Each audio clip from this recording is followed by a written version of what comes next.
Sekali peristiwa, Kaisar Agustus mengeluarkan suatu perintah, menyuruh mendaftar semua orang di seluruh dunia. Inilah pendaftaran yang pertama kali diadakan sewaktu Quirinius menjadi wali negeri di Syria. Maka pergilah semua orang mendaftarkan diri masing-masing ke kota asalnya.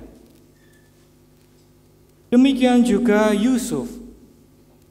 Ia pergi dari kota Nazaret di Galilea ke Yudea, ke kota Daud yang bernama Betlehem, karena ia berasal dari keluarga dan keturunan Daud, supaya didaftarkan bersama-sama dengan Maria, tunangannya yang sedang mengandung.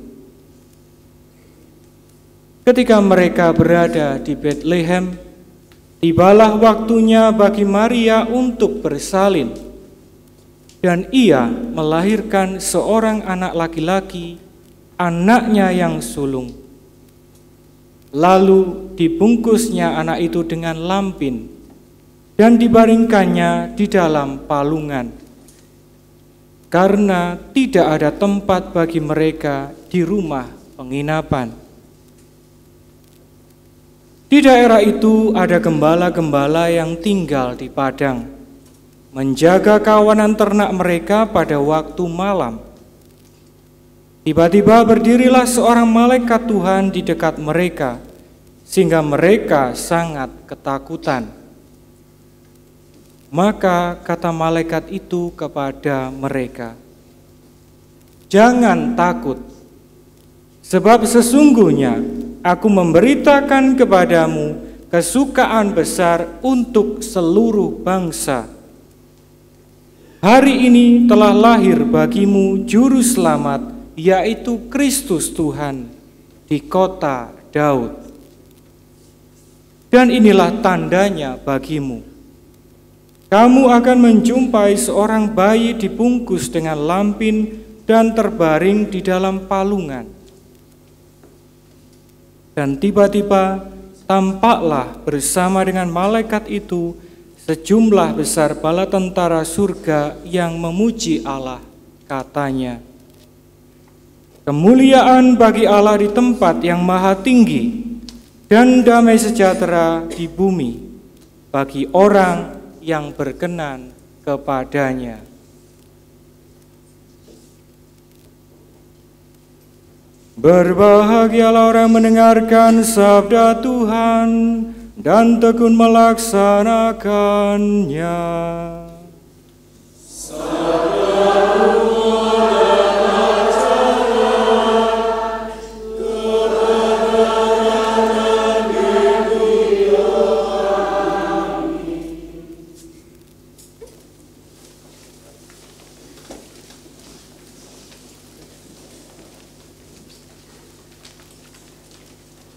Bapak, Ibu, dan saudara sekalian terkasih, bisa dikatakan Natal tahun ini itu agak sedikit tegang karena begitu banyak isu tentang teroris, tentang pengeboman dan sebagainya. 2 hari yang lalu saya dikirimi beberapa foto. Dan mungkin Bapak Ibu juga melihat di dalam berita di televisi maupun di koran bahwa sekelompok orang yang mengatasnamakan kelompok tertentu atau aliran tertentu menghendaki supaya tidak ada atribut Natal di tempat umum. Ya, pernah ya? Di mal-mal, bahkan kemarin di Surabaya di Galaxy Mall itu katanya sempat didemo juga karena memasang atribut Natal, hal-hal yang berbau Natal. Misalnya lonceng seperti yang di luar itu ya, atau hiasan-hiasan yang berbau misalnya Sinterklas dan sebagainya. Kalau saya Bapak Ibu, kalau saya itu memang benar. Benar dalam arti apa? Enggak apa-apa. Dilarang, enggak apa-apa itu dilarang. Karena bagi saya, dan mungkin bagi sebagian orang yang sungguh-sungguh katakanlah melihat Natal, itu tidak ada hubungannya dengan lambang-lambang itu. Tidak ada hubungannya dengan atribut-atribut itu sebenarnya. Maka kalau mereka itu melarang, biarkan saja. Biarkan saja. Kalau besok misalnya OMK ini ada itu ya, foto bersama Sinterklas, enggak laku. Ya enggak apa-apa ya. Enggak apa-apa. Enggak apa-apa. Saya katakan sekali lagi tidak apa-apa. Karena itu bukanlah atribut Natal sebetulnya. Bukanlah sesuatu yang merupakan inti dari perayaan Natal. Enggak apa-apa. Tapi janganlah, kasihan ya. Kasihan. Ya, kasihan. Mereka sudah berusaha. Jangan. Beramai-ramai besok foto ya. Ya. Lalu apa Bapak Ibu sebenarnya yang menjadi makna Natal sesungguhnya? Sekarang saya boleh tanya, apa yang Anda harapkan setelah misa ini? Setelah perayaan yang begitu meriah ini? Buat gua 3 hari 3 malam, ngerangkai bunga, western sana sini kesulitan, masih mencoba untuk membuat suasana ini lebih meriah lagi. Latihan kur hampir tiap hari ya, sampai lupa makan. Apa yang Anda harapkan setelah itu? Apa? Apa yang Anda harapkan dalam perayaan ini, dalam hari raya ini? Apa, Bapak Ibu? Bagi sebagian orang mengeluh, aduh tahunan meneh, apa kerja ini lagi. Akhirnya apa? Natal hanya menjadi semacam rutinitas saja. Ya karena kita setiap tahun ya harus merayakan itu. Di kalender ya tanggal 25, 24 ya malam Natal. Ada lagi, ya kalau romonya nyuruh begini, ya sudah, dia seperti itu. Natal itu. Ada lagi, ya pokoknya kita kumpul-kumpul dengan keluarga, Natal. Kalau anak-anak, pokoknya dapat hadiah, itu baru Natal. Kalau enggak ada hadiah baru ya, misalnya sepatu baru, baju baru, mainan baru dan sebagainya, enggak afdol, itu bukan Natal. Tadi masih bingung, sore itu ada yang masih cari batik baru demi perayaan malam Natal di sini. Duh, luar biasa. Terus setelah itu apa yang kita harapkan Bapak Ibu? Apa yang kita harapkan?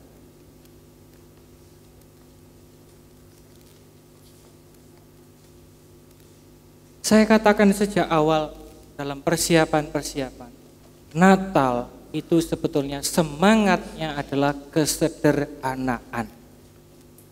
Kesederhanaan itu bukan berarti seadanya ya, beda loh ya. Seadanya itu ya wis lah ngene ae, itu seadanya. Tapi kesederhanaan dalam arti ini kita diajak untuk melihat sebenarnya apa sih yang mau kita capai, apa sih yang harus kita persiapkan supaya bisa mencapai hal itu, yaitu hati kita. Maka persiapan-persiapan fisik boleh, tetapi yang terpenting apakah Anda sudah menyiapkan hati sungguh-sungguh untuk perayaan malam hari ini? Ataukah karena Ya gimana lagi, saya disuruh istri saya, kalau enggak ikut sama-sama misa nanti diomeli. Ikutlah malam perayaan Natal. Ini anak-anak harus didampingi. Sebetulnya saya males, mendingan saya masak di rumah. Tapi ya sudahlah, ikut saja.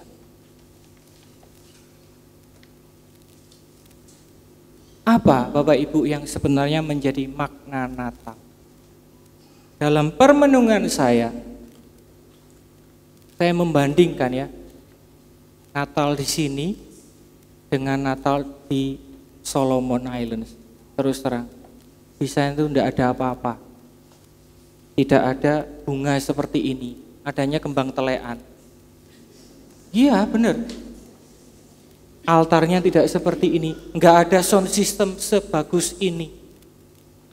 Misdinarnya nggak pakai seragam bersih-bersih seperti ini, nggak.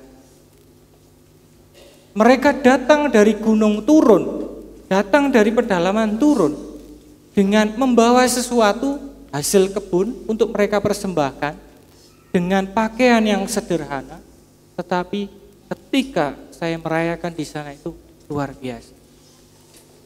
Nampak kalau mereka itu berdoa, merayakan Ekaristi itu dengan hati, bukan hanya dengan fisik saja.